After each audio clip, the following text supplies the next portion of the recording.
Leadership and organizing. Where can we find the courage to act in spite of fear? Trying to eliminate that which we react to fearfully is a fool's errand because it locates the source of our fear outside ourselves, rather than within our own hearts.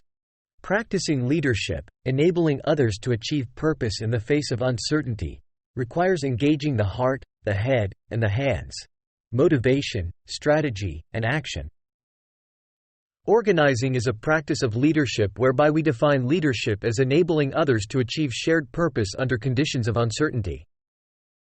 Organized collective action challenging the status quo, a social movement, requires leadership that goes far beyond a stereotypical charismatic public persona with whom it is often identified.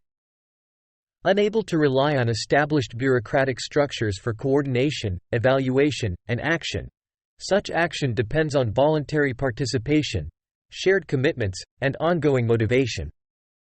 Movements must mobilize under risky conditions not only because well-resourced oppositions often resist their efforts, but also because the undertaking itself is fraught with uncertainty about how, and whether, it can happen in the first place.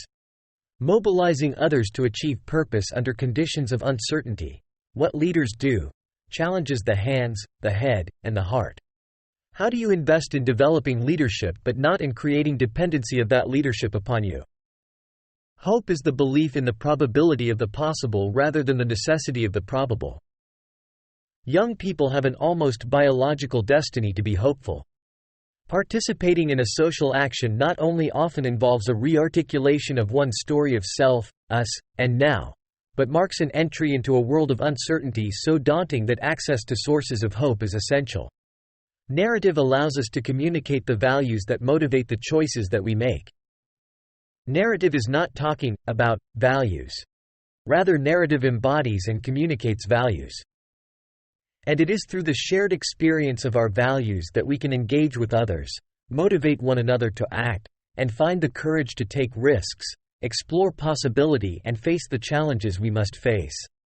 Public narrative is woven from three elements: a story of why I have been called, a story of self, a story of why we have been called, a story of us, and a story of the urgent challenge on which we are called to act, a story of now.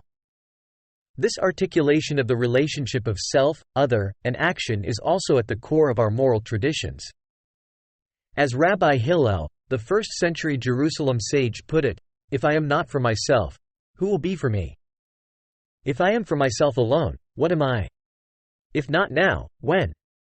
Through public narrative, leaders and participants can move to action by mobilizing sources of motivation, constructing new shared individual and collective identities, and finding the courage to act. Leadership, especially leadership on behalf of social change, often requires telling a new public story, or adapting an old one, a story of self, a story of us, and a story of now.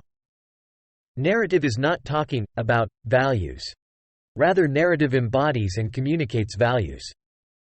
The moral of a successful story is emotionally experienced understanding, not only conceptual understanding, and a lesson of the heart, not only the head. Stories teach. We've all heard the ending, and that is the moral of the story. Have you ever been at a party where someone starts telling a story and they go on, and on, and on?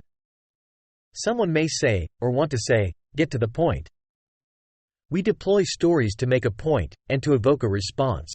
The moral of a successful story is emotionally experienced understanding, not only conceptual understanding, and a lesson of the heart, not only the head. Telling one's story of self is a way to share the values that define who you are, not as abstract principles, but as lived experience. We construct stories of self around choice points, moments when we faced a challenge, made a choice, experienced an outcome, and learned a moral. A story of self communicates who I am, my values, my experience, why I do what I do. A story of us communicates who we are, our shared values, our shared experience, and why we do what we do. And a story of now transforms the present into a moment of challenge, hope, and choice. Social movements are often the crucibles within which participants learn to tell new stories of self as we interact with other participants. Stories of self can be challenging because participation in social change is often prompted by a prophetic combination of criticality and hope. In personal terms, this means that most participants have stories both of the world's pain and the world's hope. And if we haven't talked about our stories of pain very much, it can take a while to learn to manage it. Our cultures are repositories of stories. Stories about challenges we have faced, how we stood up to them, and how we survived are woven into the fabric of our political culture, faith traditions, etc. Some of us may think our personal stories don't matter, that others won't care, or that we should talk about ourselves so much. On the contrary, if we do public work, we have a responsibility to give a public account of ourselves. Where we came from, why we do what we do, and where we think we're going. In a role of public leadership, we really don't have a choice about telling our story of self. If we don't author our story, others will, and they may tell our story in ways that we may not like. People come thinking that they have a deficit and they are coming to a training to acquire assets they don't have. They leave realizing they have within their life experience what they need to be able to make an impact in the world. When we tell our own story, we teach the values that our choices reveal, not as abstract principles, but as our lived experience. We reveal the kind of person we are to the extent that we let others identify with us. Movements have narratives. They tell stories, because they are not just about rearranging economics and politics. They also rearrange meaning. And they're not just about redistributing the goods. They're about figuring out what is good. Storytelling may be what most distinguishes social movements from interest groups. Social movements have expressive, instrumental and organizational dimensions: story, strategy and structure. In their expressive mode, they begin to tell a new story that gives voice to moral claims at the heart of a movement. Demands for dignity abused, injury unrecognized, hurt unhealed, justice denied. Social movements are often the crucibles within which participants learn to tell new stories of self as we interact with other participants. The capacity of a social movement for effective action depends largely on the depth, breadth, and quality of leadership able to turn opportunity to purpose. So the power question requires asking: first, who holds resources to effect the change we want? Whether it's changing a law, policy, practice, language. Second, what resources do our people have? Whether it's time, commitment, money, courage to go to jail, discipline. Third, how can we combine our resources to influence what those in power need?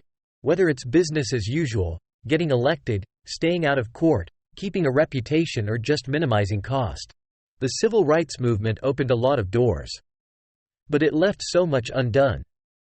It expanded the opportunities for so-called qualified people of color to enter the power structure, but failed to reconfigure the power structure itself. In the end, we cannot hope to change the deep power inequalities that increasingly divide our country unless we recognize the need to change all of them for all of us.